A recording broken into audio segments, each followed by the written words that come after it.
Vamos a compartir, como ha hecho Federico, muy ilustrativa y buen preámbulo para lo que yo voy a decir, la charla de Federico Gordo. Una muy buena elección. Bien, como os ha dicho Beatriz, trabajo en el Hospital de Fuenlabrada y os voy a describir desde una perspectiva no de experto, soy un fisioterapeuta del montón o de trinchera, pero voy a describir lo que hemos hecho, lo que estamos haciendo y lo que nos queda por hacer con los pacientes de COVID. Vale. Voy a tratar de establecer una línea cronológica. Bueno, como se ha dicho, trabajo en el Hospital de Fuenlabrada. Hasta hace unas semanas éramos un hospital convencional de la red pública de la Comunidad de Madrid con unos centenares de pacientes diarios o tratamientos diarios. Tratamientos cercanos, tratamientos con contacto humano, como hasta ahora ha sido la fisioterapia que todos conocemos, ¿no? Esta imagen podría ser la de nuestro hospital, la de cualquier sala de cinesiterapia, de la cantidad de hospitales públicos y privados que hay por todo el mundo, ¿no? Provista de camillas y todo el aparataje que todos conocemos. Todo esto cambió la semana posterior a la declaración del estado de alarma. Lo que era una sala con un trajín constante de gente, pues se convirtió en lo que veis, una sala vacía, para dar paso a los pacientes que llegaban. Cedimos el espacio, fue lo primero que hizo. Todos mis compañeros se pusieron manos a la obra. Ahora veréis, de las tareas que hemos desarrollado precisamente fue vaciar nuestras salas para poder atender a la población de Fuenlabrada, que precisamente la zona sur de Madrid ha sido una de las más castigadas por la pandemia. Bueno, son fotos que describen la situación. Bueno, se ha hecho la analogía con una situación bélica. Bueno, pues parece ser que podría ser algo así, ¿no? Bueno, ya estábamos todos con nuestras mascarillas el día 16 de marzo y bueno, allí estaba nuestro jefe de unidad, Luis Jesús, y bueno, ¿ahora qué hacíamos, no? No teníamos pacientes, que es lo que nosotros hacemos. Pues básicamente él se puso manos a la obra y empezó a proponer a los demás servicios lo que podíamos hacer nosotros, ya que no teníamos pacientes. Voy a relatar aquí someramente un poco lo que hemos estado haciendo. Tareas digamos, administrativas, pero también parte de la fisioterapia. Llamábamos a nuestros pacientes, nos interesábamos por su estado, les informábamos de la situación, les proponíamos ejercicios, les enviábamos material. Compañeros también se dedicaron a tareas logísticas, reparto de todo tipo de material, ubicación en determinadas ubicaciones del hospital, colaboración con almacén. Un grupo también numeroso de fisioterapeutas, somos 30 y pico personas en la unidad, 26 fisioterapeutas, 4 terapeutas ocupacionales, auxiliares administrativos, auxiliares de enfermería y celadores. Todos, cada uno de ellos han participado en este proceso. Tenemos compañeros, como os decía, que han colaborado en el reparto de medicación de la farmacia hospitalaria para que los pacientes fruto del confinamiento no podían salir y les hemos llevado la medicación. Compañeros fisioterapeutas y terapeutas ocupacionales han trabajado en el triaje de urgencias y oncológico, dado que sus tratamientos tenían que continuar. También tenemos una fisioterapeuta en el Hospital Sanitarizado de Fuenlabrada. Las compañeras terapeutas ocupacionales se están dedicando, entre otras cosas, también a las videollamadas, algo que nos parece muy importante, dado, como ha dicho Federico Gordo, la situación del despertar, pues un poco penosa para este tipo de pacientes que no saben o no recuerdan y aparte no han tenido en contacto con sus familiares. Y por supuesto, no hemos dejado de lado al resto de pacientes no COVID, fue los que hemos continuado, hasta ha sido continuidad, ¿no? También hemos añadido, fruto también de nuestra experiencia con pacientes en ejercicio terapéutico en oncología, material audiovisual que se ha colgado en el canal de la Consejería de Sanidad de la Comunidad de Madrid. Y luego también se han elaborado información, documentos escritos de cara al alta del COVID, del paciente con la COVID, sobre ejercicios respiratorios y ejercicio terapéutico en general. Bien, como veis, bueno, ha sido todo esto, como en la mayoría de los hospitales, lo que se ve en las imágenes, en la prensa, ha sido un ejercicio mastodóntico de esfuerzo, ¿no? De dedicación de todos los profesionales, los fisioterapeutas incluidos, en tareas que no eran nuestras, ¿no? A priori. Entonces, bueno, siempre nos quedaba la cosa ahí de, bueno, ¿y para cuándo empezará esto, ¿no? ¿Para cuándo la fisioterapia, ¿no? Por aquella fecha, estamos hablando ya de la última semana de marzo, nos enteramos nos llegaban las noticias de la salida de estos documentos, ¿no? Las guías para fisioterapia de COVID del grupo australiano, Peter Thomas y demás compañeros, que fue traducido por colaboradores de la Asociación Española de Fisioterapeutas y con el aval de las organizaciones a nivel internacional de fisioterapia, ¿no? Y luego también teníamos como referencia en fisioterapia, que nos estábamos un poco perdidos en esa incertidumbre de no saber qué papel jugábamos aquí, una guía también italiana dirigida por Marta Lasseri, ¿no? La verdad es que el doctor Manuel Arroyo Morales, este fisioterapeuta de la Universidad de Granada y organizador o gestor de Fisiociencia, una página muy interesante, nos lo dio mascado y nos hizo una clase magistral de unos 46 minutos. Para luego tenéis aquí el enlace para el que no lo haya visto, muy interesante, nos daba mascado además con aportaciones muy interesantes al margen de estas dos guías, ¿no? Y nos daba la pista. Luego también la SEPAR, el área de fisioterapia, también elaboró su propia guía. También la Sociedad Gallega de Fisioterapia elaboró un informe. Bueno, en cierto modo lo que se demandaba era la presencia no se demandaba, se ofrecía o se ofertaba la posibilidad de fisioterapia como un elemento más, ¿no? La fisioterapia podemos dividirla en el caso de COVID, de la COVID, en la fisioterapia respiratoria, de los que va a hablar luego Ricardo, de una manera supongo mucho más profunda y más interesante de lo que pueda yo decir, y la fisioterapia que podríamos llamar musculoesquelética. Nos referimos a la movilización. Como os decía, he hecho un relato un poco cronológico. Ya estábamos la semana siguiente, donde se había desmontado nuestra unidad y otro compañero y yo, Jesús Sánchez Díaz y yo, nos ofrecimos para participar, porque participamos de hecho normalmente en la UCI, y para participar en la pronación. La pronación, bueno, la veíamos como una manera de ayudar, pero también podíamos considerar que era parte de la fisioterapia respiratoria y también del posicionamiento, tratamiento postural.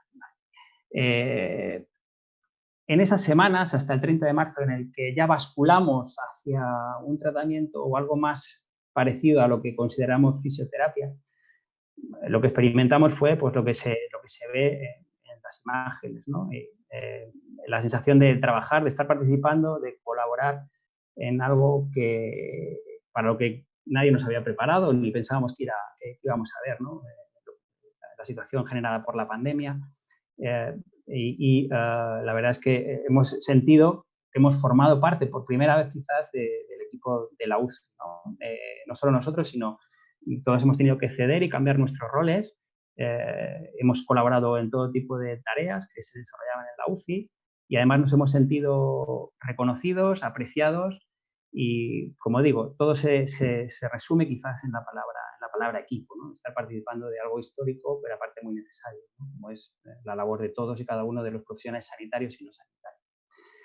Hacia el 30 de marzo, como digo, basculamos un poco más hacia la fisioterapia y como os voy a hablar de la parte más motórica, si queréis, ¿no? Podemos dividirlo clásicamente en ejercicio o actividad pasiva, activa, funcional, fisioterapia respiratoria, alejándonos un poco de la fisioterapia respiratoria estricta, ¿no? De lo que puede ser, lo que podemos enseñar a cualquier paciente en la UBI, ¿no? Cosas muy sencillas, pero desde el punto de vista más de la fisioterapia. Y luego el posicionamiento, en el que también incluimos no solo el tratamiento por pronación, sino también, bueno, pues nuestra aportación en los cambios posturales o en cómo colocar al paciente, dado que, bueno, son pacientes que están sedados y cualquier mal posicionamiento puede tener consecuencias nefastas a futuro, ¿no? La bibliografía es amplísima, no voy a pararme en ella, solo para el que luego con más detenimiento quiera ver la presentación, algunos artículos, todos y cada uno de ellos contienen cosas interesantes, sobre las que yo me quería fijar. No me voy a detener en ninguno de ellos, ¿no? Quizás sí, en este artículo que habla de las barreras que puede haber de cara a la movilización. Es decir, si partimos del hecho de que la fisioterapia tiene un amplio reconocimiento en la literatura, parece que los propios médicos y enfermeros de intensiva lo reconocen, lo demandan a nivel más experimental, más práctico. Bueno, ¿por qué hay barreras? Bueno, hay barreras de todo tipo. Hay algunas que son ineludibles, que son propias del paciente, como puede ser la propia severidad de la enfermedad, datos antropométricos como índice de masa corporal más de 30 o la sedación profunda, es decir, cosas que nos vamos a encontrar con este y otro tipo de pacientes, ¿no? y que forman parte del trabajo, ¿no? Pero que son barreras a la hora de instaurar fisioterapia, ¿no? Y luego unas barreras que parecen más interesantes comentarlas, son las barreras estructurales que tienen que ver con la cultura bueno, en el mundo empresarial esto es bien conocido, ¿no? Pero la cultura de hospital, cómo encaramos esta necesidad, si es que lo consideramos importante, eso es un factor clave si queremos evolucionar hacia una instauración de una fisioterapia en UCI real. Y luego también limitaciones como puede ser de índole material, como el equipamiento, o también de recursos humanos, ¿no? En el ámbito de la propia presencia de fisioterapeutas, como de la formación de los fisioterapeutas que estamos ahí, ¿no? Y que nos estamos muchas veces autoformando. Como esto es una enfermedad respiratoria pues, de naturaleza inflamatoria, como os ha dicho Federico Gordo, nos está hablando de dos patrones, pero sobre todo ese patrón que es muy restrictivo, que es más grave. Bueno, podríamos plantearnos si aquí se podían poner pegas a la fisioterapia, a la movilización estoy hablando. Bueno, pues hemos recogido este artículo que habla de una insuficiencia respiratoria aguda, en el que, bueno, lo que viene es a reafirmar un poco todas las creencias que hay en torno a la fisioterapia en UCI, bueno, validando todo lo que se dice en otro tipo de pacientes. Paralelamente a la literatura científica que hay, que existe y que lógicamente no puede abarcar o no puede haber evidencia porque es una enfermedad nueva con respecto a lo que es la COVID, nos tenemos que basar en pandemias previas o enfermedades similares, veíamos que conforme nosotros también íbamos avanzando en nuestra presencia, aparecían también en los medios otros colegas, como estos fisioterapeutas de Vigo, o también se hacía referencia en la prensa digital a la labor de los fisioterapeutas, ¿no? Estamos hablando hace unos días, ¿no?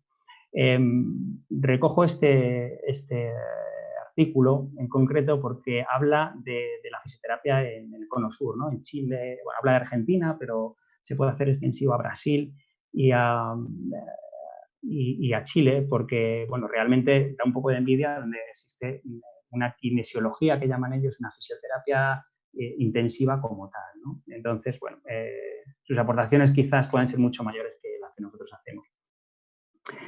Actualmente, ¿qué es lo que hacemos? Hemos hecho un relato cronológico, ahora seguimos participando en la pronación, nosotros lo que hemos basculado, como decía antes, a la fisioterapia, a la propia fisioterapia, estamos haciendo movilización, estamos haciendo fisioterapia respiratoria, seguimos colaborando en lo que podemos, aunque la cosa está afortunadamente más tranquila, y estamos trabajando, como veremos ahora, en las dos fases típicas durante la estancia en UCI.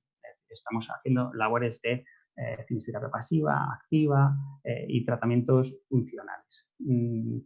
Las etapas en las que vemos nosotros durante la UCI, que es lo que hemos ganado con la experiencia, que es lo que estamos viendo, que estamos en la UCI durante todo el proceso, es decir, hay veces que vemos llegar al paciente con ventilación mecánica no invasiva, muy justito, le vemos cómo le intuban y estamos viendo después de semanas cómo despierta y cómo le empezamos a tratar, cómo algunos mejoran espectacularmente, otros desgraciadamente no tanto.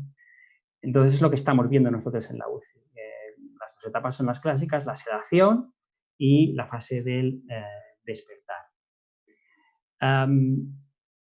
Surge aquí el concepto de cuándo actuar. Estamos ante un paciente frágil, muchos de los fisioterapeutas bueno, no están habituados a trabajar en UCI, entonces necesitamos guías, necesitamos una serie de criterios para saber si actuamos o no, porque la UCI, yo creo que todos hemos pasado por esa etapa en la que hemos llegado por primera vez a la UCI y asusta un poco, ¿no? Da miedo tocar siquiera a esos pacientes completamente rodeados de cables, de vías, ¿no? Que saltan las alarmas.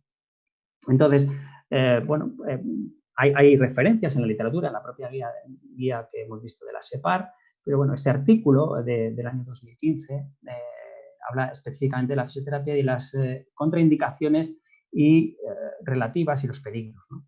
Bueno, sin querer ser demasiado prolijo, bueno, aquí vienen algunos datos. La temperatura, ni que haya hipertermia ni hipotermia, fiebre, la frecuencia cardíaca dentro de unos rangos, presiones arteriales medias entre 60 y 110, la saturación por debajo de 90, una FiO2 de 0,6, en fin, los datos están ahí para que los consultéis, la RAD, también el estado de agitación o excesivo de somnolencia. Y también hemos introducido como un criterio las medicaciones. Quizás es aquí los que somos menos expertos donde debemos caminar, ¿no? A tener en cuenta todo este tipo de criterios que hasta ahora pues los miramos un poco de soslayo, ¿no? Y que son determinantes quizás a la hora de poder intervenir, tanto como por la contraindicación, como por el hecho de poder graduar o acoplar nuestra actuación a la sedación del paciente. No es lo mismo ir cuando el paciente está sedado que cuando está despierto o cuando la medicación se ha disminuido. Por ahí es donde creo que debemos incidir, en el hecho de que la fisioterapia de UCI no puede ser, como está siendo ahora, o está siendo hasta ahora, como decía bien Federico Gordo, una fisioterapia de ir un ratito y nos vamos, ¿no? La fisioterapia necesita una presencia, necesita una jornada expansiva. Bueno, tendremos que ir poco a poco, ¿no? Pero quizás lo que nos está dejando ver la pandemia es que la presencia de la fisioterapia, por lo menos a nosotros, la presencia de la fisioterapia continuada durante 3-4 horas en la UCI facilita un tratamiento discontinuo, acoplado a las necesidades del paciente, acoplado al trabajo de los demás profesionales. Una cosa que creo que es evidente, ¿no? Y que si se lograra, desde luego los pacientes se beneficiarían mucho más de nuestro trabajo, ¿no? En cuanto a los, bueno, todos estos datos que acabamos de ver pueden parecer, bueno, un poco para la persona que no esté familiarizada con la UCI, un poco esquivos, ¿no? ¿Y dónde veo todo esto? Bueno, pues realmente los monitores me dan la mayoría de los datos. Otros datos los obtengo directamente del personal médico de enfermería. Entonces, realmente una vez que uno aterriza, se integra mínimamente, aprende mucho, ¿no? Y ve que las cosas, bueno, se pueden hacer de otra manera. Luego hay factores o precauciones que, bueno, son obvias, ¿no? Como la disminución del nivel de conciencia, algo que nos puede hacer parar en nuestro trabajo, ¿no? La diaforesis o la sudoración profusa, alteraciones de la coloración de la piel, bueno, la presencia de vías, de sondas, de cables que dificulten la movilización, datos, bueno, más invasivos como la que nos va a dar el personal de UCI, ¿no? Como es la presión intracraneal. Es decir, en general, cualquier circunstancia llamativa. Yo siempre digo a los estudiantes que la UCI es el lugar más seguro del hospital.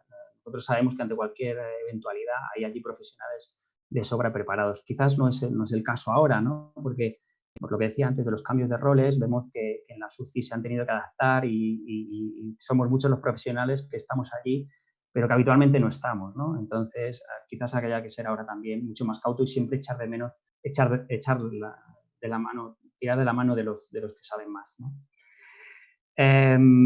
Estoy terminando. Aquí he hecho una pequeña recopilación de palabras que me parecen interesantes. En el centro hay que estar. Esta es una etiqueta que trato de poner cada día que escribo un tweet con nuestras vivencias en la UCI. Eso como primera reflexión. Luego cambio. Me parece que esto debe servir para un cambio de paradigma. Debemos caminar al cambio, a un cambio en la manera de trabajar en la UCI, pero también a un cambio en la manera de trabajar en las unidades de fisioterapia. Esto no nos va a quedar más remedio después de la pandemia, si es que algún día somos capaces de que la enfermedad se estabilice y se convierta en una enfermedad de otro tipo, ¿no? La formación me parece fundamental, la autoformación es algo que bueno, se nos supone como profesionales sanitarios, pero hay que incidir no solo en la formación informal, sino también en la formación formal en las universidades y sobre todo en el practicum, que es donde yo trabajo más, ¿no? La UCI se ha visto ahora que debe tener mucha mayor presencia. Y luego, como decía Federico Gordo, vamos a ver cómo evoluciona esto, ¿no? Pongo aquí en grande la palabra DAUCI, de debilidad adquirida en la UCI. Las unidades post-UCI, de síndrome post-UCI, como la que hay en mi hospital, como la que describe él, son unidades en las que el fisioterapeuta creo que debería integrarse, dado que las dificultades motóricas de estos pacientes van a ser más que evidentes, lo que estamos viendo a día de hoy, y no creo que sea muy diferente al resto de lo que veníamos viendo antes, ¿no? Por lo tanto, habrá un antes y un después. Yo creo que en la vida hospitalaria, en la atención primaria, en la fisioterapia privada, habrá un antes y un después. Esperemos salir cuanto antes de esta situación aguda, pero creo que hay cosas que deben evolucionar. Pongo aquí algunas de ellas, ¿no? La fisioterapia domiciliaria, hay hospitalización domiciliaria para enfermería, bueno, medicina de enfermería.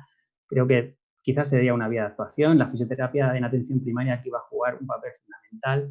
Debemos también introducir ya, aunque esto se venía diciendo desde Europa del año 2008 ya, pero creo que es ineludible ya abordar la telefisioterapia, lo que se llama la health o telemedicina, como queramos llamarlo, que puede ser una simple llamada telefónica, utilización de dispositivos de comunicación interpersonal que van a ser necesarios ahora que el contacto personal va a estar mucho más disminuido, tiene que ser mucho más precavido. Disponemos como ejemplo de algunas aplicaciones como Fisios Torácica del Hospital Clínico de Madrid o Red Hand de Sevilla, es decir, aplicaciones que nos van a servir para hacer seguimiento y tratamiento de pacientes. Termino ya. Agradecer, no puede ser de otra manera, el esfuerzo de todos los profesionales sanitarios. Agradecer también bueno, a todos los fisioterapeutas que no trabajáis en la sanidad pública por el apoyo y en la situación encima penosa en la que nos ha llevado esta situación.